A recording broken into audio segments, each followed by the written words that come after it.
Okay. Ayan. Uy, good morning, July. Ay, ano ba yan? August. Hallelujah, bilis po. Ano? At, ano po susunod sa August? Ayun. August, Berna, pagkayari, ang bilis, siyempre, pag Berna, iba na, yung ating nakikita, yung ating direksyon. At hindi natin malaman kung ano yung saya o yung galang. Mga kapatid, ang dami nangyayari, parang hindi mo alam kung matutuwa ka dahil yan nga, una, Ted Lapis, Marcion daw, ay hindi pala. Parang gano'n. Tapos, bigla na lang sa Olympic, sinabang yung Lord Supper, ay hindi pala, sabi na pinanggalingan, hindi ko lang maintindihan to, bakit kailangan, kasi nung 80s, alam niyo po yung mga revoltod larawan, binabasa ng mga buwan na ganyan, pagkatawa, tapos ngayon, bakit kailangan ipagtanggol yung larawan ng Lord Supper? Tapos, meron pala pinanggalingan, hindi naman pala yun, may pinanggalingan Diyos-Diyosan. Yung Olympic po kasi galing sa Greece, nag-originate sa Greece, at kasama sa festival talaga nila yung inuman, pinagsasaya nila yung kanilang Diyos-Diyosan, at ginaya ulit. So, hindi Lord Supper po yung ginagaya. Oriente na naman, Oriente. Tapos, yung huli yata, yung vaccine. Bakla pala. Nakawawa yung babae. Tapos, hindi pala. Hindi na naman pala. Kaya, maganda pala magdahan-dahan tayo. Oriente tayo. Dahan-dahan. Okay.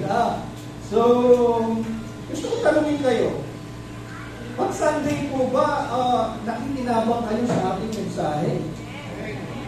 Sino sa inyo nakakaranas ng paglaya? Kasi ito yung purpose natin Kasi may mga teaching tayong tinanggap na ang bigat. Ang bigat paniwalaan, pero niyakap na lang natin. Ang bigat sundin, pero niyakap na rin natin. Sa church kasi, sa relihiyon, hindi lang mga maraming program at activities, mga gawain ang nagpapabigat. Mga seremonya at ritual.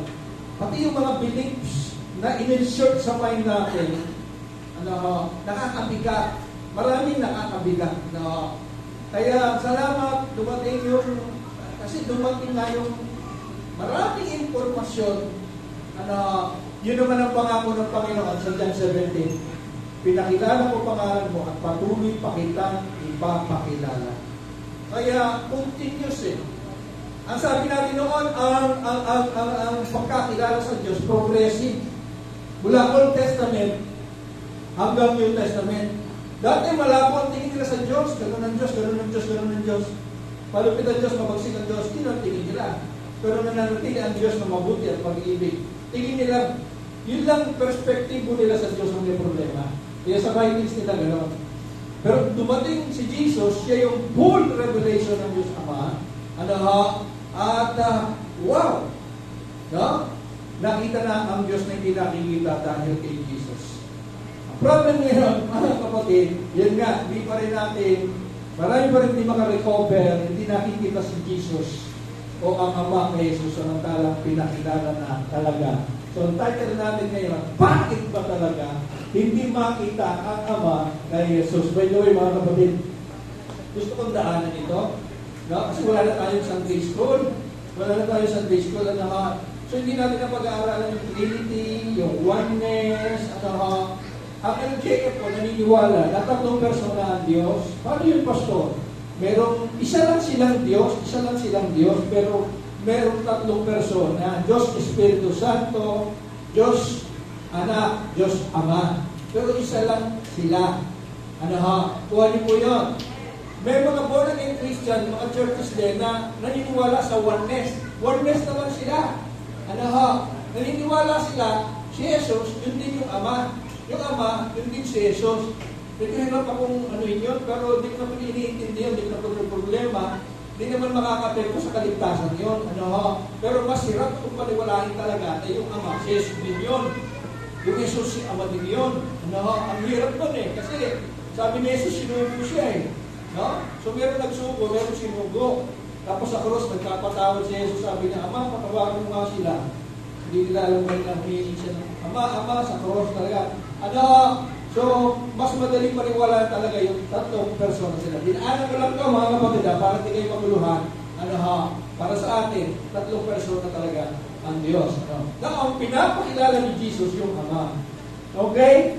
Nagpasin na natin. John 14:6 yung aming text ko, mga kapatid. Ready na po ba kayo? Handa na po ba kayo? Okay. John 14:6, napaka-basic. Ano po ang sabi niyan? Sinabi ni Jesus sa kanya, ako ang daan, ang katotohanan at ang buhay. Kaharap niya yung mga alagad, mga kapatid. Ang background nito, si Jesus malapit na ipako. So dito na mangyayari yung Lord's Supper, para namamaalam na ang Panginoon. Sabi niya sa John 14:1, 14:6 na yan, huwag kayong mabagabag, no? Huwag kayong malungkot, no? Huwag niyong hayaan na inyong mga puso ay malungkot, let not your heart be troubled, sabi ng Panginoon. Ay sa bahay ng aking Ama, maraming silid. Pupunta ako. No? Upang ipaghanda kayo ngayon ng malitirhan. Paghanda na, babalik ako, kukunin ko kayo. Sabi ni Jesus, pangako niya, kukunin ko kayo upang kung saan ako naroon kayo. No? So may nagtanong, hindi namin alam ang daan. No? Isa sa mga alagad, hindi namin alam ang daan. Sabi niya, ako ang daan, katotohanan ng buhay, walang sino ang makakapunta sa mga maliban sa pumagitan ito. Yung salitang makakapunta rito ay makakapunta. Kinukunay kaagad natin na papunta sa langit, daan siya. Pero alam niyo po, marami ibig sabihin yung makakapunta. No, ibig sabihin din ito, makakakilala. Hindi mo maaabot ang Ama, hindi dahil kay Jesus. Hindi mo maunawaan ang Ama, kundi dahil kay Jesus. Okay? Kung ako ay kilala na ninyo, kilala na rin ninyo ang aking Ama. Mula ngayon ay kilala ninyo at nakita ninyo siya. Ay, di ba magulan eh? Mula ngayon nakita na ninyo ang Ama at kilala na ninyo siya. Okay? Diretso pa tayo. Sinabi ni Filipe sa kanya, Panginoon, ipakita mo sa amin ang Ama at iyon ay sapat na sa amin. Si Filipe, gusto niyang makita ang Ama, physical, talaga. Yung talagang Ama. No? Gusto niyang makita.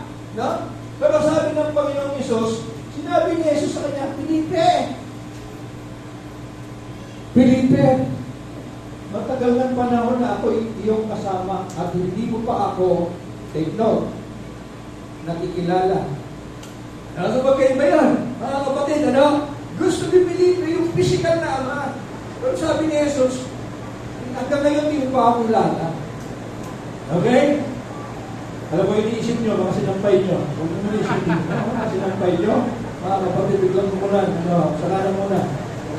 Okay. Hindi mo ba ako nakikilala? Ang nakakita sa akin, may nakakita sa Ama. Bakit mo sinasabing ipakita mo sa amin ang Ama? Hindi ka ba, ito nililinaw niya, hindi ka ba naniniwala ako'y nasa Ama at ang Ama ay nasa akin? Okay? Hindi. Ito, ang ganda eh. Hindi sa akin galing ang sinasabi ko sa inyo. Ngunit ang Ama na nananatili sa akin ang siyang gumaganap ng kanyang gawain. Maniwala kayo sa akin, ako ay nasa Ama, at ang Ama ay nasa akin. Ang Panginoon ba nasa inyo? Kayo ba ay nasa Panginoon? Ganun lang yun. Mga kapatid. Pero hindi ibig sabihin, isang persona lang ikaw at ang Panginoon. Ang Panginoon ay sumasayo. Walang sa kasal, they shall be one flesh.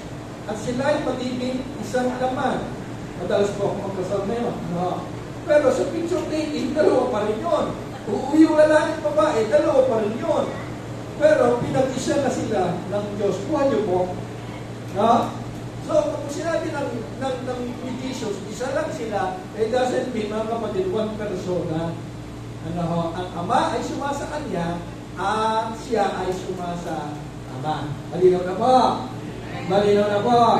Okay, mga kapatid. Ano ho? So, bakit hindi makita ang Ama kay Jesus? Ito ang truth. Truth. Kapag si Jesus hindi mo nakilala, hindi mo na din nakilala ang Ama. Ganon kasimple yun. Ganon kasimple yun. Gusto mo makilala ang Ama? Huwag ka na maghanap na maraming libro. Jesus lang, sapat lang. Makikilala mo ang Ama. Huwag ka na maghanap ng mga uso mo ngayon sa Facebook, yung theology. Logi, study. Theo, God. Study of God. Pag-aaral sa Diyos. Ano ho? At kanya-kanya ngayon. No? Ng theology. No? Ang sinasabi ko, gusto mo ng theology, pag-aaral sa Diyos, Jesus is perfect theology. Sapat na siya para makilala mo ang Ama. Kapag short ang pagkakilala mo kay Jesus, huwag mo nang pag-arapin makilala pa ang Diyos Ama. Amen. Sapagkat wala siyang pinakilala, isa sa main reason na pagpunta niya talaga dito, ipakilala ang tunay na Ama. One of the main reasons Jesus came is to reveal the God, the Father. Ano ha? John 17:26. Ano sabi niya? I have made your name known to them. May name ba na binanggit? Sabi niya, pinakilala ko ang pangalan mo. Ang tanong ko sa inyo, may sinabi bang pangalan? No? Sinabi bang Elyon, bang Elyon, ano ho? Sinabi ba El Shaddai, Elohim, ang dami nagtatanong, sabi nga, magulo na kayo habang ang mundo'y nagugulo sa pagtawag kung ano tatawag sa Diyos, tatawagin ko na lang siya Ama. Amen! Hallelujah! I made your name known to them. Ito yung maganda. And I will make it known. At patuloy ko pang ipapakilala. Ang tao kasi gusto talaga black and white pangalan. Pangalan. Pangalan talaga. Sabihin mo kung ano.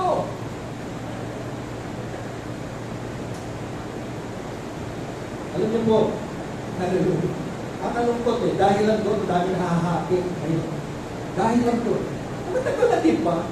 Kung ikaw ng Jehovah, pag nasa lulong mo sa daan, papatunayan ka sa iyo, Jehovah ang pangalan. No?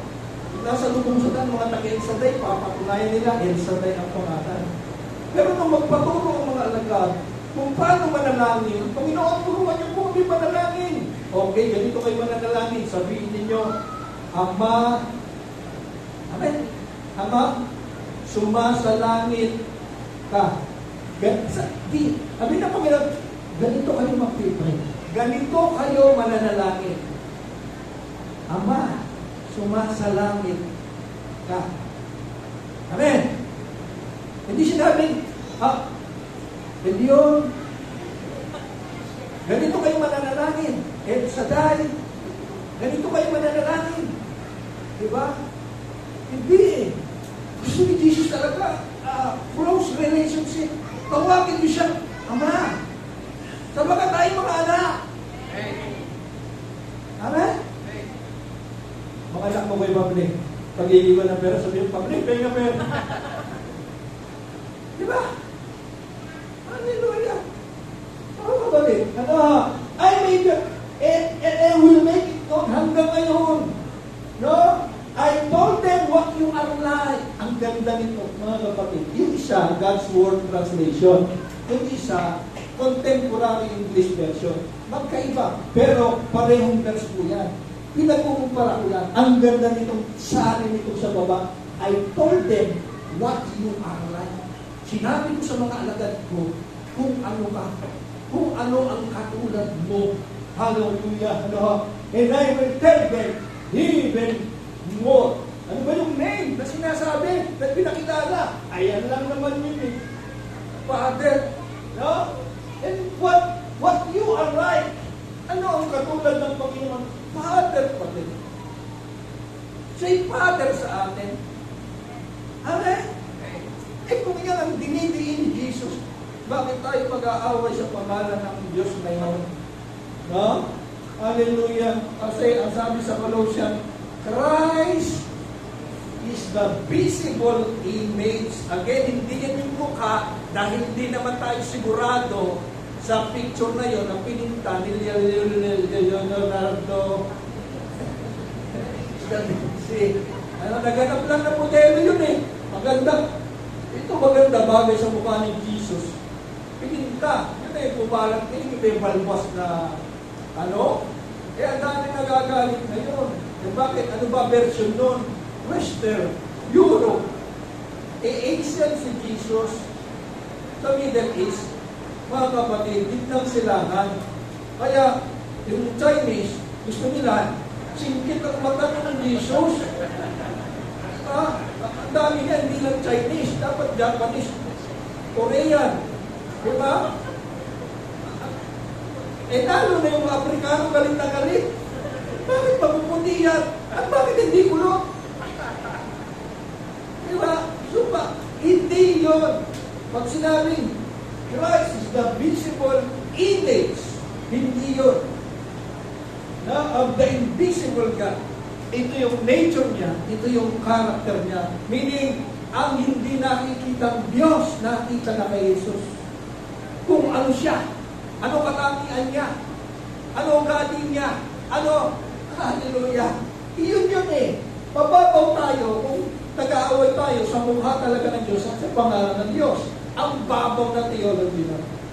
Mga kapatid, hallelujah. Hebreo 1:3. Ay ano sabi dyan? Ang anak ng Panginoong Hesus, ang manignig na sinag ng kalwalhatian ng Diyos at tunay na larawan ng kanyang kalikasan bilang Diyos. Amen? Sa English, ang ganda niyan, the exact image. Eksakto. Walang labis, walang kulang. O ano ang anak, yun ang ama. Sabihin nga ninyo, kalikasan. The exact nature. Kalikasan. No? Bilang Diyos. No? Ano ba itong kalikasan na ito? Ito yung, pag sinabi natin kalikasan, nature o naturalesa ng Diyos. Ito yung kaniyang, kung ano yung likas sa Kanya, nakita kay Jesus. Diba? Ano ba example ng kalikasan? No? Yung likas. Ibig sabihin yung likas na sa'yo, likas na tao. Diba? Yan, umuulan. Diba? Madalas sa inyo, madaling mabilis umihi. Diba? Pag naiihi ka, anong tawag doon? Tawag ng may likas lang yun. Nakuha niyo po, tawag ng kalikasan. No? So yung nature ng Ama, yung likas sa Kanya na pinakita lahat ni Jesus. Kung paano mangaral, paano magsalita, paano mabuhay, yung naturalesa ng Diyos Ama, ipinakita na lahat ni Jesus. Buong buo, mga kapatid, kalikasan is naturalesa niya. Likas sa Kanya. Ito yung magandang tanong. Ano ang kalikasan ng Diyos, ng Panginoong Jesus? Ano yung naturalesa nila? Anong nature nila? Pinakita ng Panginoong Jesus sa gospel. Mga kapatid, napag-aralan natin ito. Pagdating sa mga makasalanan, nakikihalubilo. Pagdating sa mga makasalanan, nakikisalo. Pagdating sa nagkasala, pumatak sila ng babae, nagkasala. Pagdating sa nagkasala, hindi humahato. Habang nabubuhay si Jesus, pinapakita niya eksakto kung ano ang Diyos Ama. Amen? Pagdating, binaanan natin ito kailan lang. Sabi mo, sinira ni Jesus yung paniniwala, yung mindset na ang banal makasalanan di pwedeng panghaluin. Bakit? Nagpaparty si Mateo. Naalala pa ninyo? Nagpaparty si Mateo. Ang imbitado, makamagnanakaw at nandun si Jesus. Pinabili mga kapatid, yung Lord Supper na yun, kung Lord Supper man yun, ng Olympic, ano reaction kaya ni Jesus doon? Magagalit? Itataob yung mesa, hindi naman pala mesa yun, stage yun. Ginangguluhan lang, hindi mesa yun. Kaya layo-layo Lord sa atin. Ano reaction ni Jesus to? Mga kapatid, tingin ko, oo po, makikisama. Amen? Oo po. Wala nagkakalo sa mga panlilipak na naranasan ng Panginoon. Pero sinabi niya, Father, forgive them. Yun pang ganun-ganun lang. Mga kapatid, at hindi talaga siya makiki-join sa mga Pariseo ngayong panahon ito. Na magko-comment sa FB. Ano ba yan? Ginawa niyo sa pagkumukha ko. Inalagyan niyo ng protas. Kinulayan niyo ba akong asol? Hindi. Opo si Jesus. Ganon siya sa mga makasalanan. Amen? Napatunayan na natin yan. Ano ha? Pagdating sa relasyon, ama natin siya. Pagdating sa mga kaaway, yan, nature niya. Patawarin. Patawarin na, pagpalain pa. Sabi ni Jesus, patawarin niyo ang inyong mga kaaway at pagpalain sila. Idalangin ang mga umuusig sa iyo. Grabe yun ha. Inuusig ka, ha? Pero sabi, idalangin. No? Itong lahat na ito, preaching ni Jesus, alam nga naman pwera siya. Alam nga naman pwera ama. No? Alam nga naman pinapangaral niya, hindi niya ipapamuhay.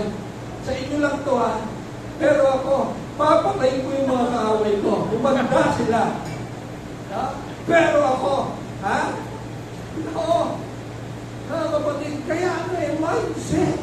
Hallelujah. Ano? Hindi ko alam kung paano hindi nila makita ang Diyos Ama kay Jesus.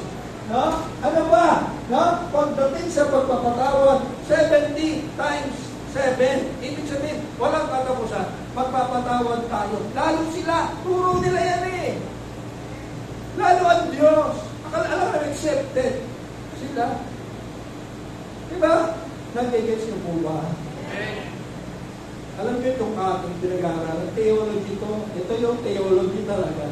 Na naiintindihan mo ang God the Father, nakikilala mo siya, nauunawaan mo siya. Ito yung totoong theology, mga kapatid. Hindi na kayo kailangan mag-Bachelor of Theology, mag-Master of Theology, mag-Doctors of Theology. Ito na po, nakakalungkot na po eh. Ang tatalino. Ang daming magagaling sa Facebook ngayon. Ang tatalino nila. Nagsasama-sama pa sila. Pero mix pa rin. Halo pa rin.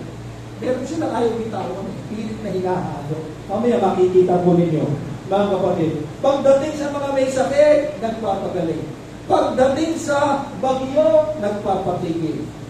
Wala tayong nakita sa Bible na sinabi ni Jesus, magkaroon kayong buluto, magkaroon kayong keto, kayong ayaw makinig sa akin. Ha? Kayong mga lakad na lakad, malumpo kayo, wala. Puro pagaling. Because, bakit? Sino life?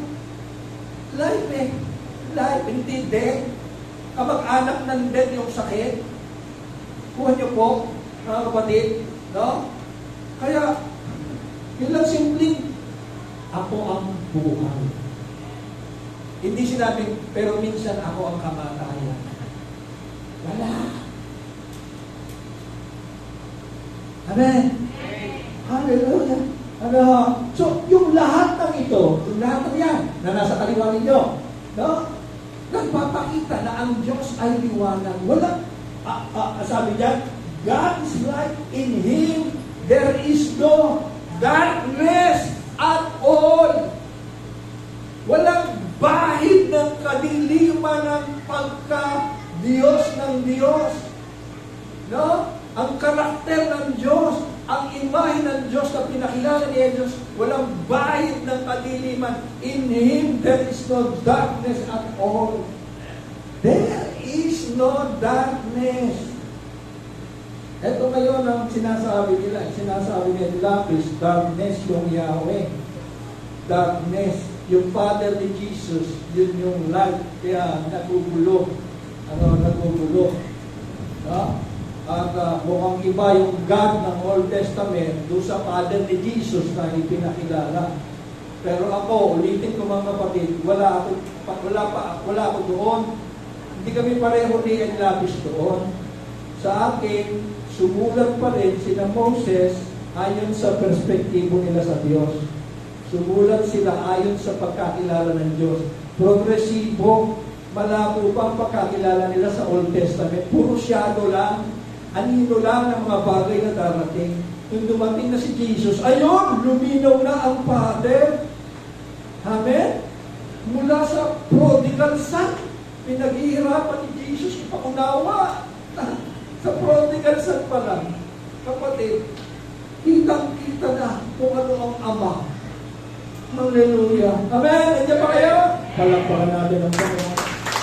Ulitin natin ano ang kaligtasan ng Diyos pagdating sa mga makasalanan, hindi humahatol, kundi nakikisalo, nakikihalubilo, pagdating sa relasyon, Ama siya para sa atin. Gusto niya, Ama siya. Gusto mo ba? Tatay mo siya. Oh, hallelujah. Pagdating sa mga kaaway, patawarin daw natin. Mateo 6 po yan, Mateo 5. Pagdating sa mga kaaway, patawarin na, pagpalain pa. Pagdating sa pagpapatawad, magpatawad, 70 times 7. Pagdating sa mga may sakit, nagpapagaling. Sa mga bagyo, nagpapatigil. Mga kapatid, yun lang mga naniniwala na hanggang ngayon, nagbibigay ng sakit ang Diyos at nagpapadala ng bagyo. Pinos ko yan eh. Si Jesus, meron talagang kontrabida pa rin. Kahit anong ganda ng poso mo, anong buti ng poso mo, meron mga magpapatak doon, napakadalang mga mag-comment, o comment lang para umontra. Bakit hindi mo makokontrol yun, mga kapatid? No? So meron nilagay ng post doon, na ang Diyos nagpapadala ng ulan. Ano, bahala ka na. Again, ang galing yun sa Old Testament. Because gano'n ang paniniwala. Kahit nga ngayon eh, may paniniwala ba na ang Diyos nagpapadala ng bagyo? Hanggang ngayon meron. No? Hanggang ngayon meron lindol. Kahit ang masama, kahit anong events ngayon na nangyayari sa mundo. Saan lumindol ngayon? Saan lumindol? Sa Mindanao yata? Kahit anong mga events na nangyayari sa mundo, kinukonek ka agad sa Diyos. No? Agad-agad ba Diyos? No? Ay, nagpapaalala na ang Diyos, lumilindol. No? Palaging Diyos ang may kagagawan, mga kapatid. Yun ang theology hindi maganda. Masama ang Diyos mo at mabuti. Amen? Pagka ganon. Samantalang God is good. And all the time. And all the time is 24/7. Hindi 7-11. Okay? So ganito! 11. Ay, kaliwa. Ganito ang Diyos ang pinakilala ni Jesus. Ang sabi yun, siya yung eksaktong kalikasan ng Ama. Eksaktong nature. Yan ang naturaleza. Ito yung naturaleza ng Diyos. Alright? Hallelujah. Yan ang likas sa Kanya.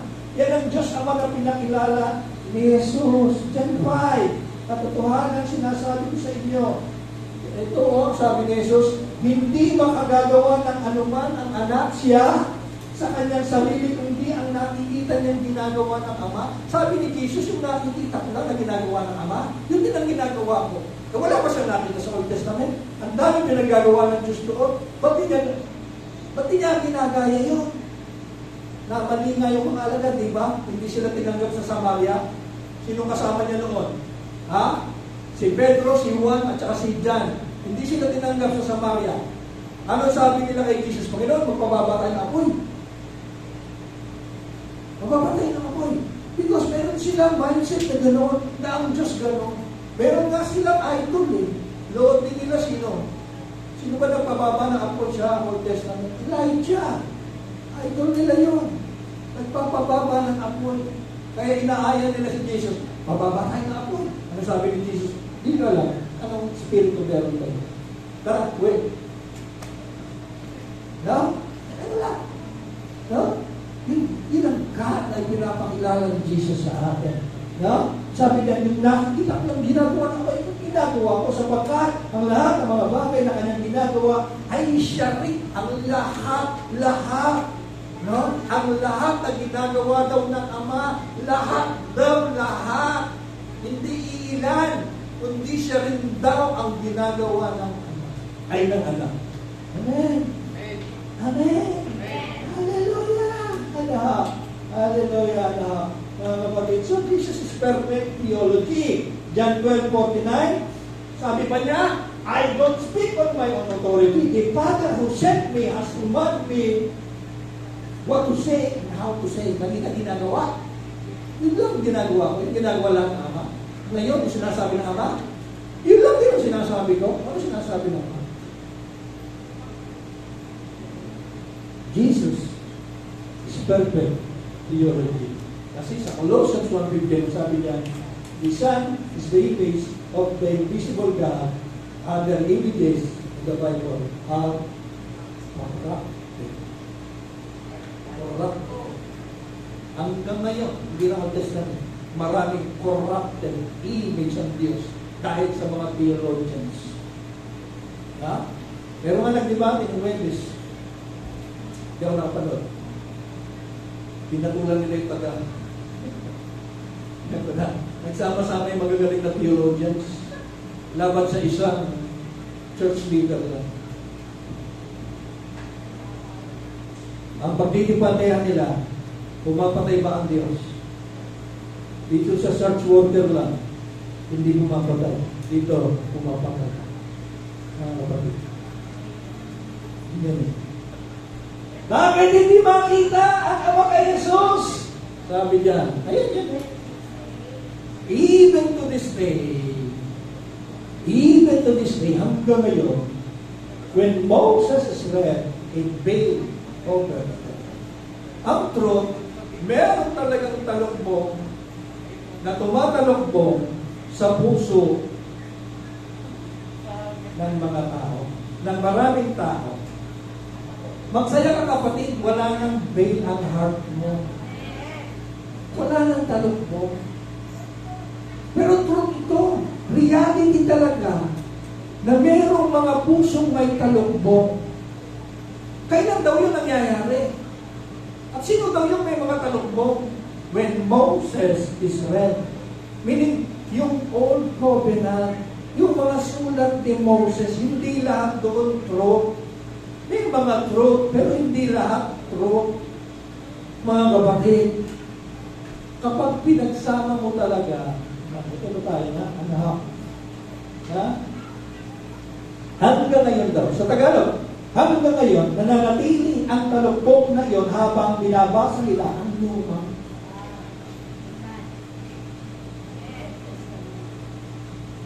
Hanggang ngayon, nananatili ang talukbong hanggang binabasa nila. Mga kapatid, hindi ibig sabihin ito, huwag na kayo magbasa ng Old Testament. Ibig sabihin lang ito, hinahalo yung Old Testament kay Jesus. Huwag yun. Yung mga seremonyang batas doon, huwag mo ihalo kay Jesus. Mga kapatid, magbabasa pa rin tayo ng Old Testament, mga kapatid. Amen! Pero ingat tayo, may mga nakakabulog na. May mga, kaya ano natutuwa ako sa inyo, pinagmamalaki ko kayo. Ang church sa Balanga, ako sa Donya, marunong na silang kumain. Tama ba ako? Magkabisita man tayo dito ng undertalo o ano. Di ba? Kaya yung kainin yung kinakain niya o huwag na lang isubo yung sinasabi niya. Amen? Sapagkat yun ay makakasira sa iyong sa imahe ng Diyos. Amen? Sinabi ko talaga sa kanila nung nag-retreat kami, masaya lang po ako sa pulpito, hindi ko po basta pinapahirap ang pulpito ko. Na natatakot po ako baka may, kung meron man di maiwasan, may speaker tayo, ayun, magpapauna na ako, mga kapatid, ang speaker po natin, ganyan, kainin nyo lang yung nakakain. Amen o ba? Kahit naman sa mesa Bisan nga, yung ulam lang, di mo kinakain, kanin na lang yung natira, puro bawal yung nasa hapon. Amen o ba? Okay, ito po, itong partner ko ngayon, biniro ko lang. Natuwa siya kasi sa anniversary natin, dito, nakaraan. I pray ka ako, mag-i-speaker na namin next year. Just invite me, sabi niya. At siya daw mag-i-speak dito. Problema natin yun, Koreano yun, kaya kailangan natin si Dati John, tsaka si Don Victor. Koreano yun, hindi siya marunong mag-English. Kaya, in-interpret pa. Hindi daw siya naging bibiro, imbitahan ko lang siya, pupunta siya. Ako nag-imbita, paano to? Sabi ko, I will pray for your expenses and ako kung gano'n nagparinig ka agad ako, baka mapasubo ako. Pinagtawanan niya ako, sabi niya, hindi ko daw kailangan intindihin mo. Okay, mga kapatid, ayan, okay, bakit nagkakatalog po sila kapag sinusunod din si Moses? Mga kapatid, eto yan, no? Dahil ang kautusan ni Moses palaging humihingi ng pagsunod. Ano yung masama ng masor? Ano masama doon? Mga pagsunod. Hindi 10 commandments yan. 613 laws. Hindi yung bawal magsinunod, bawal pumatay, bawal sa mga Diyos. Hindi lang yan. 613 po yan. Nang pagkagising mo sa umaga, parang ayaw mo na magising dahil meron mo kailangan sunding 613. Alam niyo yan, meron mo nakita sa Facebook yung sa bahay nila, iwanan mo chineros. Masulat, di ba? Di ba? I-plus mo yung idoro. Nakapasket. Huwag ka tutura sa lababo. No? Nakasulat, hugasan mo ang plato mo, pagkakarin mo. Yung toothpaste, huwag mong pipigayin sa gitna, sa dulo, sa huli. Mag-isip ka ng gano'n. Dahan-dahan ka siguro lalabas ng kwarto, baka may malabag ka. Di ba? Kasi ang dami nakasulat. Noong panahon ni Moses, ang hirap. Pagod na pagod yung mga tao, meron silang 630 na dapat tumarin. At sino yung mga nakakatupad, yung mga mayayabang? Bakit? Ano masama yan? Ang pagsunod, laging may pagsisikap, may effort na gagaling sa laman. Yung effort, may pagsisikap, may pagpupursige, may pagsasakripisyo, kapatid, diyan na ipinapanganak yung yabang. Diyan na ipinapanganak yung pride. Nanganganak yung pagsasakripisyo, pagpupursige ng yabang. Sa church nga lang kahit hindi pa lang ni Moses, kung minsan, yung mga akala na nakakasunod, minamalit nila yung mga hindi kasi kayo nagpapasting Magpasting kayo, kagaya namin. No? Hindi ka kasi uma-attend pagkadalang mo lumitaw. Hindi ka kasi di ba? Yung mga nakakasunod, akala mo talaga, sa loob merong yapang, may boasting. May boasting, may pagyayabang sa loob, kapatid. No? Hindi ka tulad ng biyaya na puro libre at wala kang may pagmamalaki. Wala tayong may pagmamalaki. Sa biyaya na, mga kapatid, yun ang bumubulag Hindi rin pwede ang Jesus plus Moses. Tawag ko po siya chapsoy theology. Why? Hindi pwede yan. Chapsoy theology, pagsasamahin mo. Ang bagong alak, sabi ni Jesus, hindi pwede ilagay sa lumang sisidlan. Sisirain lang niya yung lalagyan. Bagong alak, bagong tipan si Jesus yan. Huwag mo ilagay sa lumang tipan, sa lumang sisidlan. Sisirain lang. At ayan na nga, nasisira na. Kapatid, ang bagong tela, sabi ni Jesus, huwag mong itatagpi sa lumang damit. Sisirain lang. Nangyayari na ngayon. Pinipilit nyo, sinisira lang talaga ng New Testament, ang Old Testament ng mga aral ni Moses. No? Lalo kang maguguluhan kung pagsasamahin mo ang Diyos na pinakilala ni Jesus at ang Diyos na pinakilala ni Moses. Why? Progressive nga kasi. Si Jesus pinakilala niya ng buong buo. Si Moses siguro, baka 1/4 ang alam nila sa Diyos. Baka 1/3. Baka wala pang 1/4 ang alam nila sa Diyos. Kaya yun ang nasulat sa kanila. Mabagsik ang Diyos, malupi, pinapapatay, hindi lang pati mga bata matanda, pati hayop, huwag kayong magtitira.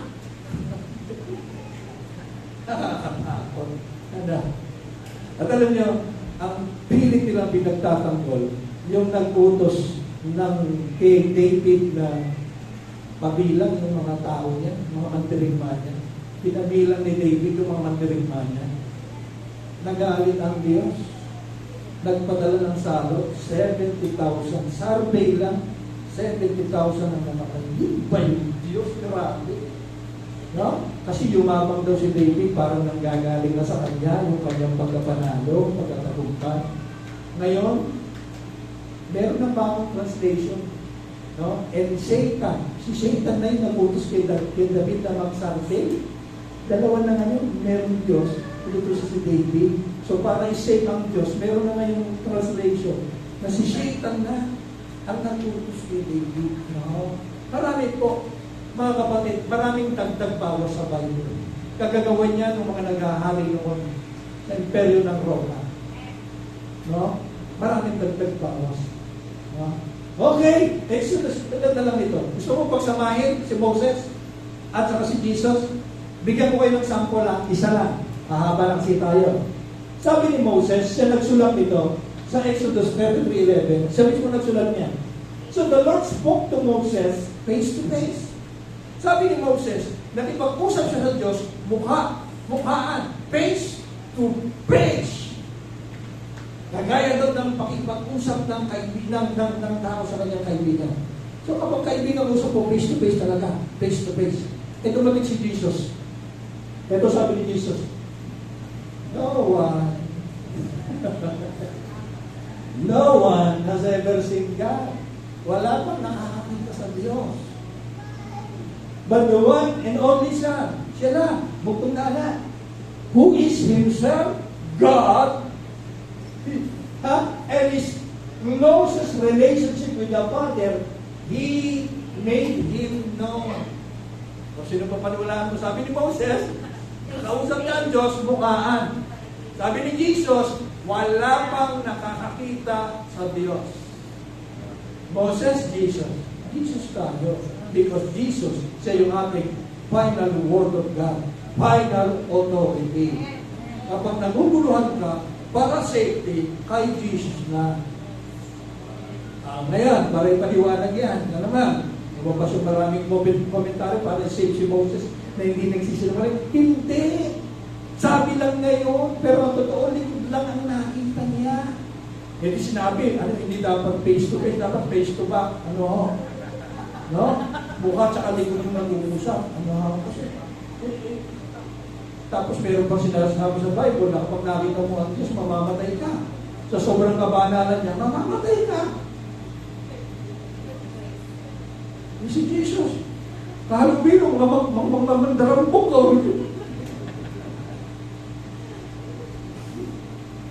Ewan ko, minsan meron daw sobrang banal talaga.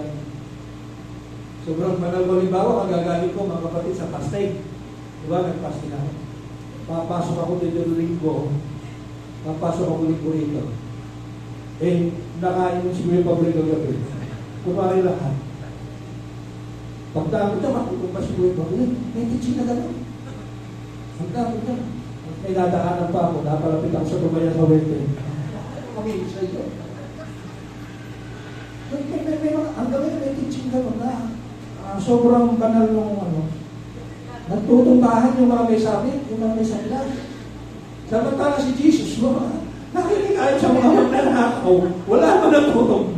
Wala pa natutong. Tatalo pa ba kayo sa kabanalan ni Jesus? Walang natutong ba? Natutong ba? Sabi ko walang natutong ba? Nakaayos mo.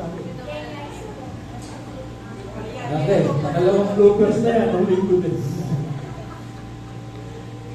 Okay, He has made known. No? So, mga kapatid, tapos na tayo. Ang kailangan ng marami ngayon, hindi mahusay magturo, hindi mahusay mangaral, hindi mahusay magsabi ng mali at tama. Ang kailangan ng maraming tao ngayon ng mundo, ay lalo pang tumingin kay Jesus. Bilis! Tama na yung maraming, sabi ni pastor ganito ganyan, sabi ng librong ganito ganyan, sabi sa Bible so ganyan. Sabi niyo, sabi ni Jesus, dapat. Amen? Why? Jesus. Looking unto Jesus. Why? The author, and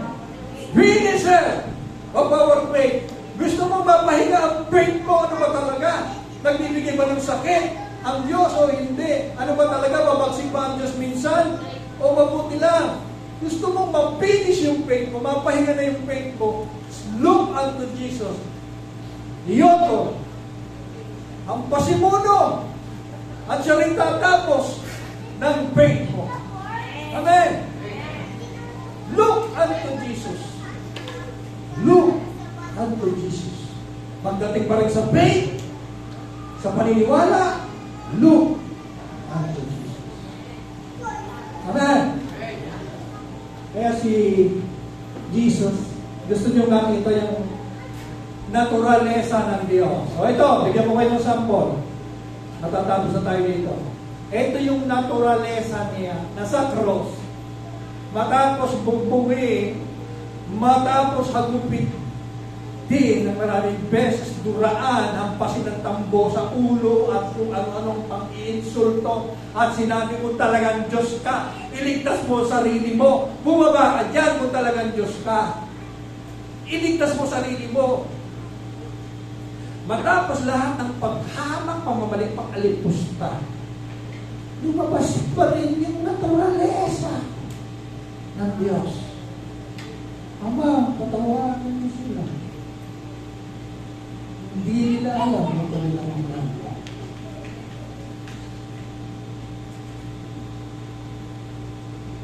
Amen? Lumabas pa rin yung naturalesa niya. Yun siya eh. Yun siya. At alam niyo bakit nag-release siya ng forgiveness? Because alam niya, uuwi yung mga tao yun. Pero ang binanggit doon eh, umuwi dinadaguman ng dibdib eh. Sabi niya, totoo, Diyos ang tao ito. Sising-sisi siya. Kaya naging bahagi siya. Alam niya, uuwi itong mga ito. Inuhusin yung kanilang konsensya. Grabe.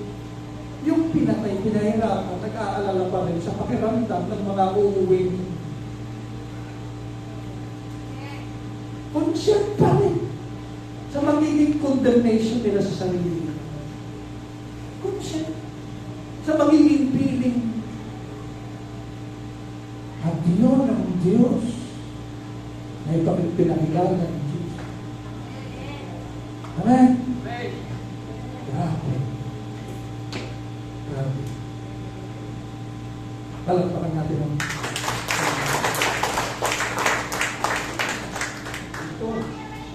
ito ang natural ng Diyos. Dahil bakit? Love keeps no record of wrong.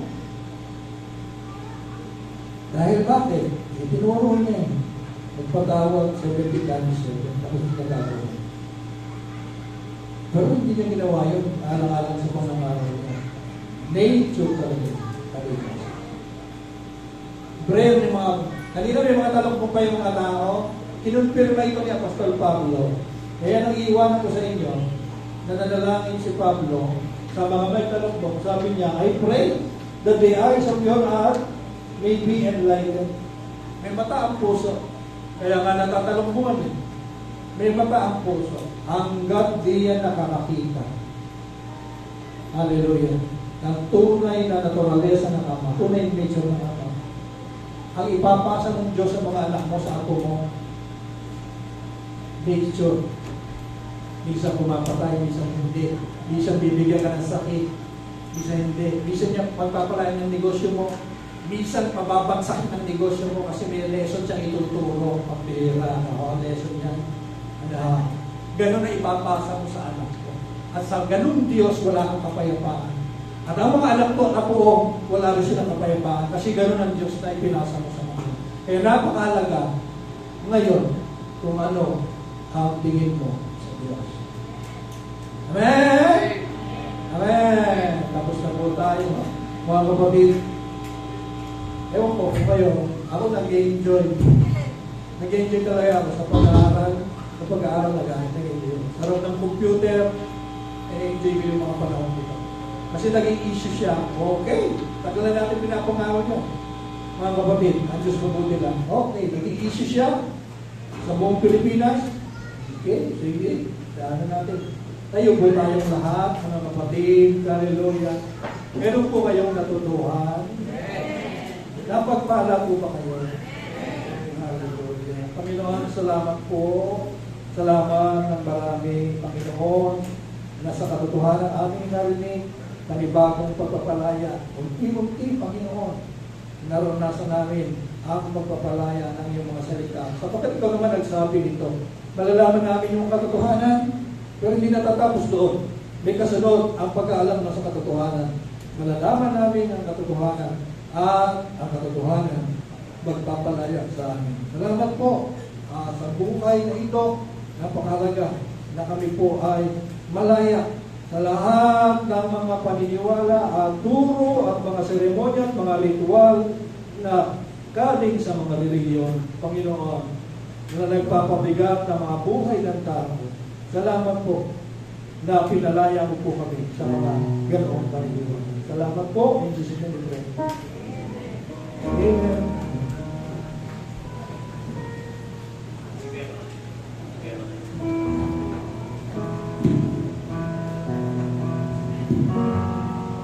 Amen.